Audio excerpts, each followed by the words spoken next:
अस्सलाम वालेकुम नाजरीन, आज की इस वीडियो में तीन अहम मौज़ूआत के मुख्तलिफ पहलुओं का जायजा लेने की कोशिश करेंगे। नाजरीन, पाकिस्तान की मौजूदा सियासी फिजा में और जो मौजूदा पॉलिटिकल डेवलपमेंट्स हो रही हैं उस हवाले से कई तबसरे और तज्जिए सामने आ रहे हैं। चंद लोग एस्टेब्लिशमेंट की तरफ उंगलियां उठाते हुए नजर आते हैं कि ये जो सब कुछ हो रहा है इसके पसे पर्दा एस्टेब्लिशमेंट का भी किरदार है। क्या वाकई उनका किरदार है या नहीं है, एक पहलू तो ये डिस्कस करेंगे आज की इस वीडियो में। दूसरा ये कि इमरान खान साहब ने नाजरीन गुज़श्ता दिनों चंद सुप्रीम कोर्ट के रिपोर्टर्स के साथ मुलाकात की थी और उसमें इमरान खान साहब ने कंफर्म किया था कि उनकी चौधरी निसार अली खान साहब के साथ मुलाकात हुई है। तो चौधरी निसार अली खान साहब का बरतानवी इदारे को पहला खुसूसी इंटरव्यू भी सामने आया है और इसके अलावा जस्टिस काजी फायजीसा साहब ने बेंच की तश्कील के हवाले से जो एक खत लिखा था उस हवाले से भी आज सुप्रीम कोर्ट में इंपॉर्टेंट समाअत हुई है। उसके चंद रिमार्क्स भी आज की इस वीडियो में आपकी खिदमत में पेश करूंगा। अब नाजरीन आ जाते हैं वीडियो के पहले मौजू की जानिब। मोईद पीरजादा साहब, डॉक्टर मोईद पीरजादा साहब को आप जानते हैं कि पीटीआई के बड़े सपोर्टर रहे हैं और बड़ी शद्दोमत के साथ वो अपोजिशन की मुखालफत करते रहे हैं। उनका एक ट्वीट सामने आया है जो कि इंतहाई मानी खेज है। उससे कोई नतीजा अखज़ करना वो डेफिनेटली आप खुद नतीजा अखज़ कर सकते हैं। उनका वो ट्वीट क्या है वो मैं आपकी खिदमत में पेश करता हूं। ये सब कुछ मुन्ने के अब्बा करा रहे हैं, सारे खानदान को पता है, पूरा मोहल्ला जानता है, बस सिर्फ मुन्ने के अब्बे को नहीं पता, बाकी सबको पता है। अब यहां पे नाजरीन मोईद पीरजादा साहब ने बड़ी मानी खेज बात की है और डेफिनेटली उनका इशारा किस जानिब है यह समझना कतई तौर पे जो है मुश्किल नहीं है। आपको याद होगा कि मौलाना फजलुर रहमान साहब ने एक लफ्ज इस्तेमाल किया था, निके दा अब्बा। तो यहां पे मुन्ने दा अब्बा का लफ्ज जो है वो मोईद पीरजादा साहब ने इस्तेमाल कर लिया है। बेहतर है कि डॉक्टर मोईद पीरजादा साहब को अगर ऐसे कोई शवाहिद मिले हैं तो उस हवाले से मजीद अगर वजाहत कर दें तो मेरे ख्याल में ये बहुत ज़्यादा मुनासिब और साइब तर्ज अमल होगा, क्योंकि बगैर शवाहिद के डेफिनेटली किसी की तरफ जो है उंगलियां नहीं उठानी चाहिए। अब नाजरीन आ जाते हैं चौधरी निसार अली खान साहब। चौधरी निसार अली खान साहब ने बरतानवी नशरियाती इदारे को इंटरव्यू दिया है और गुज़श्ता दिनों इमरान खान साहब ने जो दावा किया था कि चौधरी निसार अली खान साहब के साथ 40-50 साला रफाकत है, दोस्ती है और उनके साथ मुलाकात भी हो चुकी है। चुनाचे चौधरी निसार अली खान साहब ने आज कहा कि चोरी छुपे मुलाकात करने वाला नहीं हूं, वक्ती फायदे के लिए मैं सियासत नहीं करता। गुज़श्ता 3-4 दिनों से चक्री में हूं, अपने हलके में हूं, बाहर नहीं गया। तो इमरान खान साहब के साथ मेरी मुलाकात कैसे हो गई है? आगे चल के वो कहते हैं कि पिछले हफ्तों, महीनों और सालों में इमरान खान साहब के साथ मेरी मुलाकात नहीं हुई, न जाने ये दावा क्यों कर किया गया है। गोया इमरान खान साहब के दावे को उन्होंने मुकम्मल तौर पे मुस्तरद कर दिया। आगे जाके कहते हैं कि मुझे पीटीआई के जलसे में शमूलियत की दावत नहीं मिली और ना ही मैं पीटीआई के जलसे में शामिल होने जा रहा हूं। मेरे हलके के लोगों का ये फैसला होगा। अगर वो चाहते हैं कि मैं आज़ाद हैसियत में इंतखाब लड़ूं तो उनका ये फैसला सर आंखों पे होगा। और इसके अलावा उन्होंने कहा कि 4 मरतबा वजारत आला की पेशकश की गई, लेकिन मैं बैकडोर्स और खुफिया तरीके से वजीर आला नहीं बनना चाहता। यानी कि ये भी उन्होंने इशारा कर दिया इमरान खान साहब की जानिब से।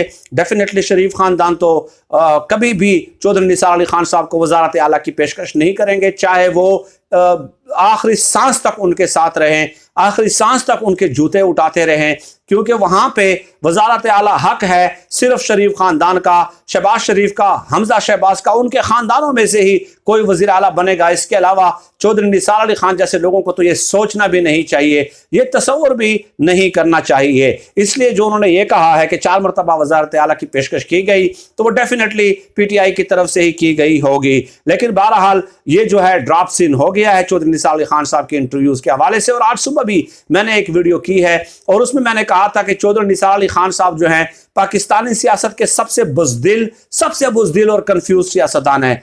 बखुदा मैं ये इसलिए नहीं कह रहा कि वो पीटीआई को ज्वाइन कर रहे हैं नहीं कर रहे, वो एक अलग मैटर है, एक अलग बात है, लेकिन ऐसा मतलब कोई शख्स मैंने देखा ही नहीं है यार, आपके अंदर फैसला साजी की कुव्वत ही नहीं है, आप फैसला कर ही नहीं सकते। आज भी वो कह रहे हैं कि जी मेरे हलके के लोग जो फैसला करेंगे उनके फैसले के सामने सरे तस्लीम खम है। आपके अंदर कुछ कैपेबिलिटीज नहीं है। लीडर तो लीड करता है हलके को, पूरे मुल्क को लीड करता है यार, आपके अंदर एक छोटा सा फैसला करने की सलाहियत नहीं है और इतने बड़े आप बने हुए हैं। लेकिन बहरहाल क्या कह सकता हूं मैं उनके बारे में मजीद। अब नाज़रीन आ जाते हैं, एक तो कौमी असम्बली का आज इजलास भी हुआ, तो हम गुज़श्ता कई दिनों से आपको बताते रहे हैं कि जब कौमी असम्बली का इजलास हुआ तो तहरीक एक इंसाफ के जो एक एमएनए थे ख्याल जमान साहब, उनकी वफात हुई थी, उनके लिए फातिहा खानी की जाएगी और फिर इजलास मुलतवी कर दिया जाएगा। चुनांचे 28 मार्च तक ये इजलास मुलतवी कर दिया गया है और हुकूमत को नाजरीन इंतजार है साथ साथ इन पैरेलल कि सुप्रीम कोर्ट में जो समाअत हो रही है आर्टिकल 63A की तशरीह के हवाले से, तो डेफिनेटली अब तहरीक अदम एतमाद पे वोटिंग पहले हो जाए और बाद में सुप्रीम कोर्ट का फैसला आ जाए तो फिर तो गड़बड़ हो जाएगा, तो ये दुरुस्त नहीं है। इसलिए हुकूमत की कोशिश है कि सुप्रीम कोर्ट के फैसला आने तक जो है इस मामले को किसी ना किसी तरह ताखीर का शिकार किया जाए और मेरे ख्याल में ये एक दुरुस्त फैसला है। और आज अपोजिशन के गुब्बारे से नाज़रीन कौमी असम्बली में हवा निकल गई। 200 का ये दावा कर रहे थे, 162 इनके कुल अरकान और 159 जो हैं वो आज मौजूद थे और पार्लिमानी पार्टी के इजलास में 152 अरकान टोटल मौजूद थे, 10 गायब थे, यानी कि 172 इन्होंने पूरे करने थे, 159 कौमी असम्बली में और 152 पार्लिमानी पार्टी में। तो इसका मतलब यह है कि रिवर्स गेयर इनको लगा हुआ है। अब नाज़रीन आ जाते हैं कि एहसन बून साहब ने जो है ना कुछ तनकीद की थी और काजी फायज साहब ने जो खत लिखा था कि ये जो बेंच तश्कील दिया गया है आर्टिकल 63A की तशरीह के हवाले से, समाअत के हवाले से, तो जस्टिस काजी फायज साहब ने इस हवाले से एक खत भी लिखा था। तो उस पर चीफ जस्टिस उमर अता बंदियाल साहब खासे गुस्से में नजर आए और कहा कि देखिए मैं बार बार ये कह चुका हूं, एहसन बून को भी मुखातिब किया और काजी फायज साहब को भी, कि मैं बार बार ये बात तय कर चुका हूं, बार बार इसकी वजाहत कर चुका हूं, फैसले दे चुका हूं, रिटर्न ऑर्डर्स दे चुका हूं कि bench banana chief justice of Pakistan का इख्तियार है भाई, ठीक है। तो जस्टिस काजी फायज साहब अगर आपको कोई मसला है तो आप मुझसे बात करें ना। आप अखबारात की जीनत बना देते हैं एक खत को और मौजूए बहस बना देते हैं। ये बातें अखबारात में डिस्कस नहीं होती। अगर आप ये अखबारात की जीनत बनाते हैं तो मुझे ये कहना पड़ेगा, फिर तो मुझे ये कहना पड़ेगा कि आप शोहरत चाहते हैं, आप खबरों में इन रहना चाहते हैं। और फिर कहा कि किसी तरह जो है एहसन बून से कहा कि 20 सालों से तो ये रिवायत है कि chief justice of Pakistan bench बनाते हैं। तो एहसन बून साहब आप कौन सी रिवायात की बात कर रहे हैं? कैसे एक जज को यह इख्तियार दे दिया जाए चीफ जस्टिस ऑफ पाकिस्तान का? यही सुप्रीम कोर्ट की रिवायत है, यही फैसलों से साबित होता है। और फिर कहा कि फरवरी और मार्च के बाद जो है, फरवरी और मार्च में 4000 मुकदमात के फैसले सुप्रीम कोर्ट ने किए हैं। गोया चीफ जस्टिस उमर अता बंदियाल साहब का यह कहना था कि जब से मैं चीफ जस्टिस ऑफ पाकिस्तान बना हूं तो बड़ी तेजी के साथ हम मुकदमात के फैसले कर रहे हैं और 1000 मुकदमात में कमी आई है। और जजेस पे सरकारी मुलाजिम होने का इल्जाम लगाना और वो भी बगैर सबूत के इल्जाम लगाना यह मुनासिब तर्ज अमल नहीं है।